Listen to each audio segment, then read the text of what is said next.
Baik, assalamualaikum warahmatullahi wabarakatuh. Kali ini kita akan masuki materi mata kuliah interaksi manusia dan komputer.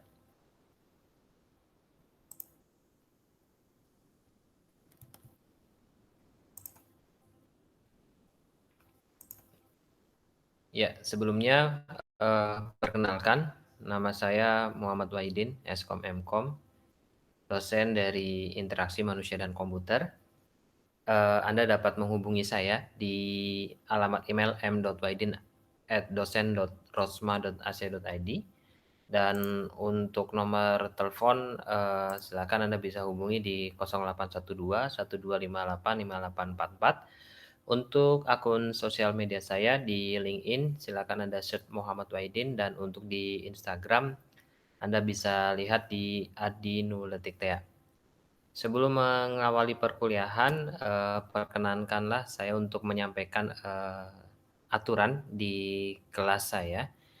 Jadi sebetulnya ini adalah aturan yang saya berikan untuk kelas offline ya, dan dengan harapan mudah-mudahan nanti kita bisa bertemu di kelas offline dan harapannya pandemi ini segera berakhir.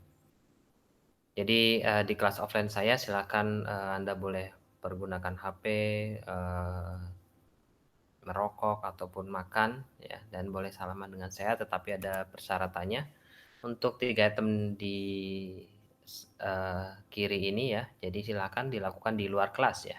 Dan untuk laki-laki, yang boleh ya, maaf, maksud saya yang boleh salaman dengan saya hanya laki-laki. Tapi karena sekarang sedang pandemi, kita juga mungkin harus jaga ya, jadi sementara tidak dilakukan salaman. Untuk posisi duduk, silahkan yang laki-laki di kiri, sedangkan yang perempuan di kanan. Selanjutnya di kelas offline saya melakukan perkenalan ya, masing-masing dari Anda memperkenalkan, kemudian saya ingin mengetahui motivasi Anda kuliah, kemudian apa saja yang sudah didapat dan lain sebagainya. Tapi berhubung kelas kita online, untuk kegiatan ini kita skip terlebih dahulu. Ya, mudah-mudahan untuk pandemi segera berakhir dan kita bisa bertatap muka di kelas offline. Baik, mmm, selanjutnya ya, jadi di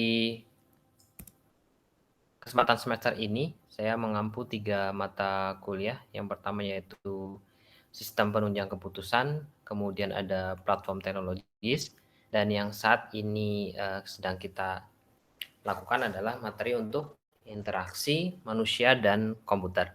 Untuk kelas online, masing-masing kelas online dilakukan menggunakan Google Meet ya. Dan untuk materi akan saya coba upload ke YouTube channel saya di Dosenmu Wahid ya. Silakan Anda bisa arahkan handphone Anda untuk QR scan ya, QR scan, dan bisa untuk kemudian Anda pelajari di YouTube channel saya. Baik,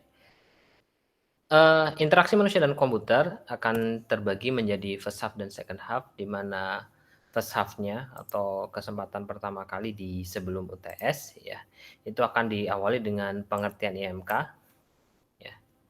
Kemudian di pekan kedua kita akan membahas tentang faktor manusia. Di pekan ketiga kita akan bahas tentang piranti interaktif, dilanjutkan dengan pekan keempat untuk ragam dialog. Lalu di pekan kelima kita akan membahas tentang desain antarmuka, dilanjutkan dengan graphical user interface di pekan keenam. Sebelum pelaksanaan UTS, kita akan melakukan evaluation test sebagai persiapan UTS dan akan dijadikan sebagai nilai tugas. Lalu setelah UTS atau di second half, mata kuliah kita akan dibuka dengan pembuatan komponen antarmuka grafis di pekan ke-8. Lalu di pekan ke-9 kita akan membahas tentang user experience. Pekan 10 kita akan membahas tentang aspek ergonomik. Kemudian di pekan ke-11 akan membahas tentang antarmuka masa depan. Lalu di pekan 12 dan 13 saya berikan kesempatan Anda untuk melakukan presentasi.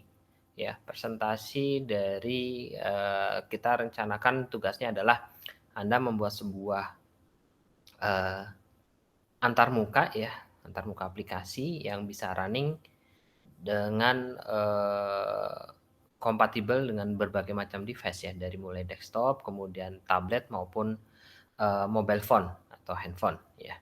Dipresentasikan di pekan 12 dan pekan ke-13. Nah, lalu sebelum ujian akhir semester kita akan melaksanakan, evaluation test ya, dimasukkan juga ke nilai tugas, nanti di akhir, adalah untuk persiapan pelaksanaan ujian akhir semester. Dan kemudian untuk buku yang saya pakai, saat ini ada 2 buku. Buku yang pertama adalah Interaksi Manusia dan Komputer, kayak karangan dari Supriyanta M.Com. Ini buku tahun 2015 tetapi masih, relevan dan Anda bisa beli di, Google Book ya, Anda bisa lihat dari Play Store, lalu Anda pilih book dan bisa Anda searching ya, dan harganya tidak terlalu mahal, mungkin di kisaran 50 sampai 70.000. Lalu buku yang kedua adalah Interaksi Manusia dan Komputer ya, karangan dari Ahmad Mursyidun Nidom ya, SPD MPD ya. Jadi, buku ini adalah untuk,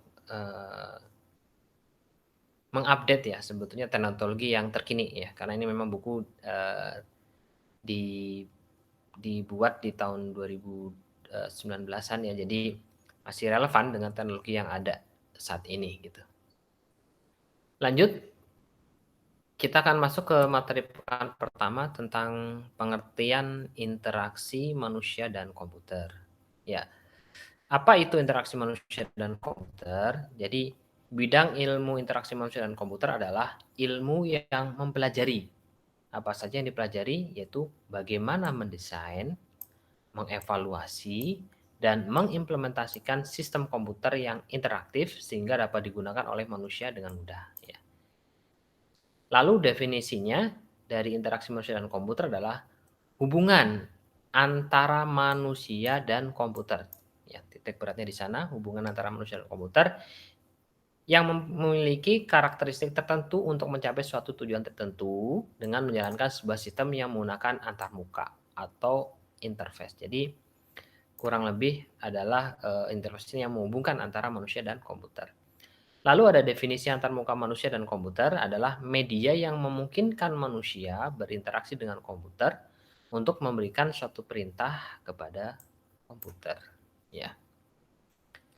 Nah, dewasa ini memang, manusia itu bekerja dengan berbagai macam alat bantu. Nah, salah satunya adalah komputer. Nah, pada saat Anda bekerja ya terjadi komunikasi atau interaksi antara manusia dan komputer.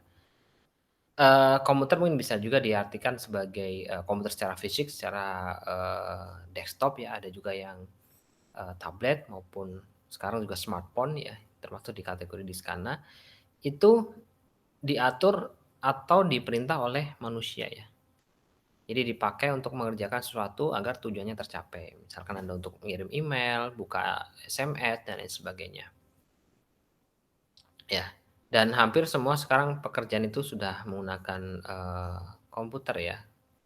Jadi aplikasi-aplikasi sekarang wah dengan adanya COVID-19 ini diakselerasi ya, dipercepat ya. Kalau mungkin dulu sebelumnya Anda tidak mengenal adanya meeting online dengan Google Meet, sekarang sudah bisa dilakukan. Dipercepat, diakselerasi, dan manfaatnya pun, terasa di masa ini.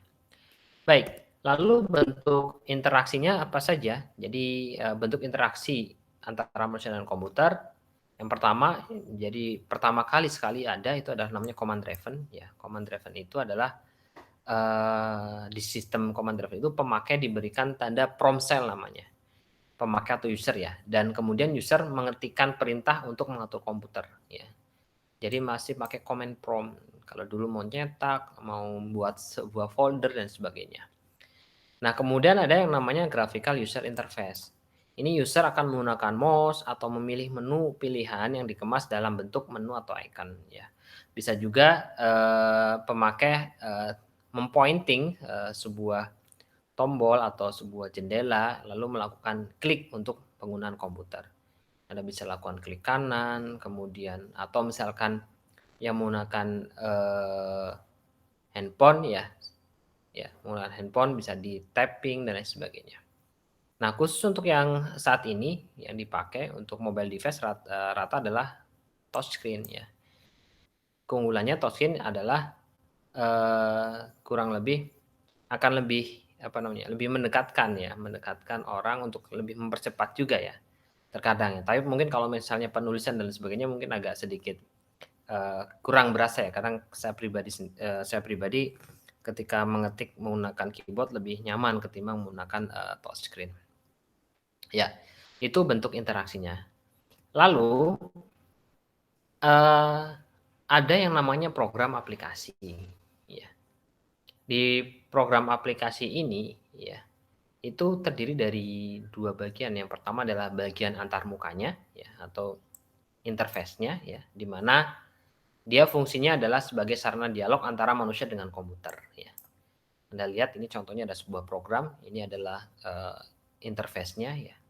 Atau misalkan Anda menggunakan WhatsApp, itu berarti interface-nya adalah aplikasi yang Anda buka. Nah, ada, selain bagian antarmuka, kemudian di program aplikasi adalah ada bagian aplikasinya itu sendiri, ya. Nah, bagian aplikasi ini adalah merupakan bagian yang berfungsi untuk menghasilkan informasi berdasarkan olahan data yang dimasukkan oleh pengguna melalui, algoritma yang disyaratkan oleh aplikasi tersebut. Oke, jadi kurang lebih adalah, back end-nya ya, pemrogramannya dan lain sebagainya. Biasanya user tidak melihatnya, tapi parameter-parameter di dalamnya dibuat oleh si pemrogram. Lanjut adalah, media antarmuka manusia dan komputer ya. Ya tadi disebutkan di awal ya ada, apa namanya, eee, bentuk-bentuk interaksi. Nah kalau ini sekarang adalah media antarmukanya. Jadi ada 2, yang pertama adalah media tekstual, heeh, atau CUI, yaitu Character User Interface. Nah, media tekstual ini adalah bentuk sederhana dialog atau komunikasi antara manusia dan komputer yang berisinya teks dan kurang menarik ya. Contoh ini sebuah aplikasi lama sih sepertinya ya. Jadi masih berbasis teks gitu. Baik. Yang kedua adalah media antarmuka yang berbasis GUI atau Graphical User Interface.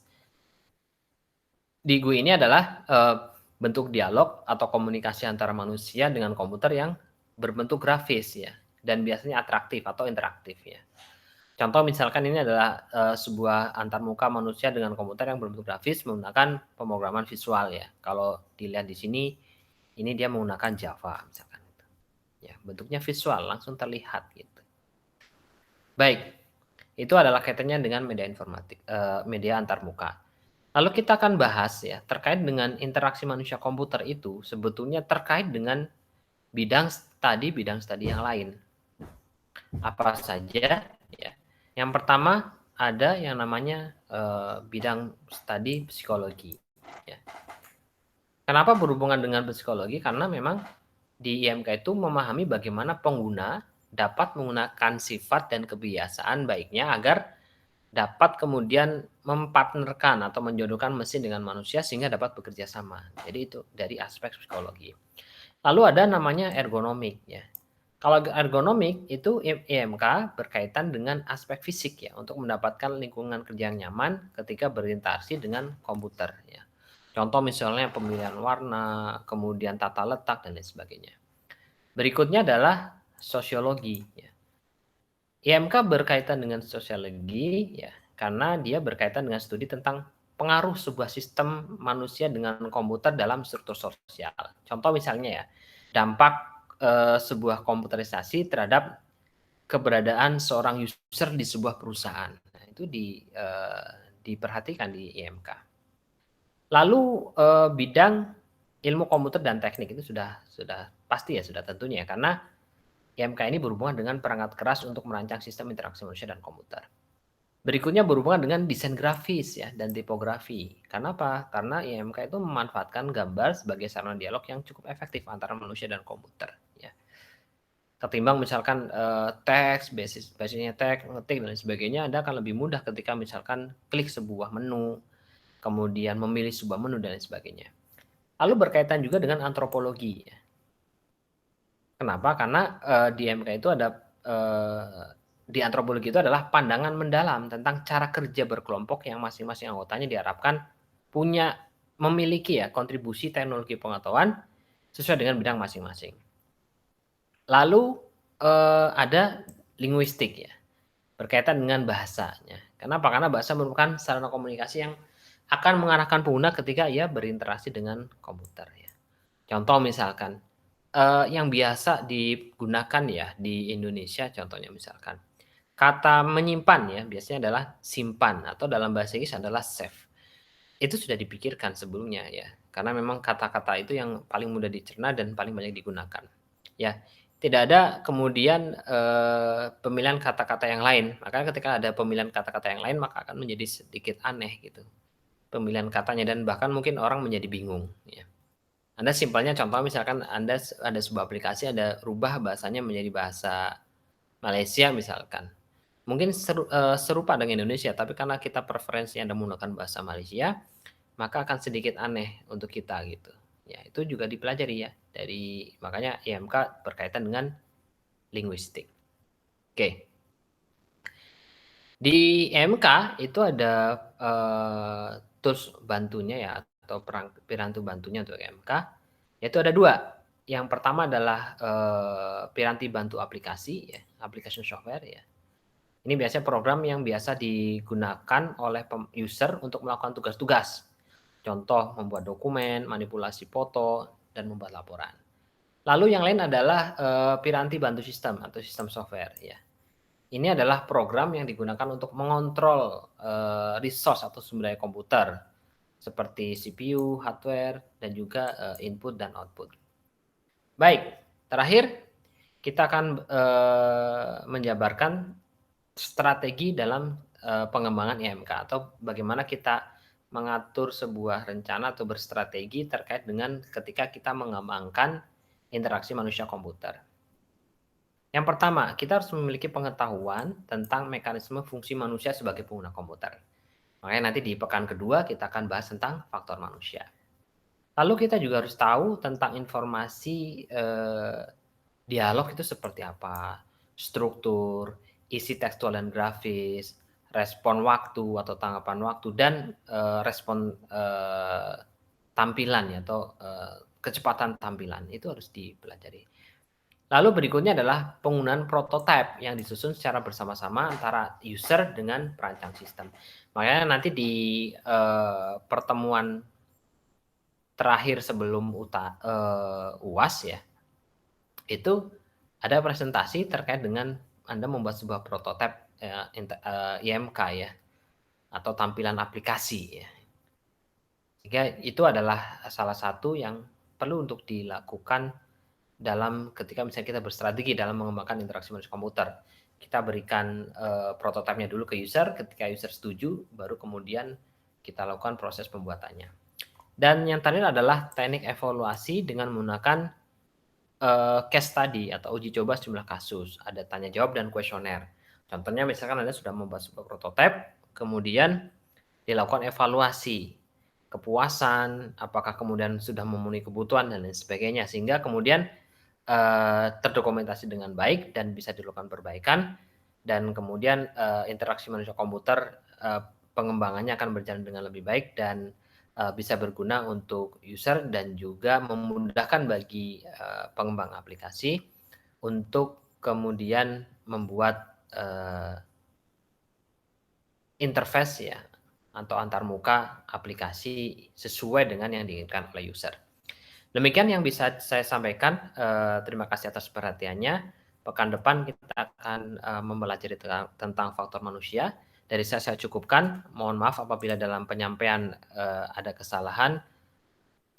Silakan untuk, komen di YouTube channel ini, agar, bisa memberikan dampak positif bagi, kita ya dan dapat memberikan masukan bagi saya. Sekian, bila taufik wal hidayah. Assalamualaikum warahmatullahi wabarakatuh.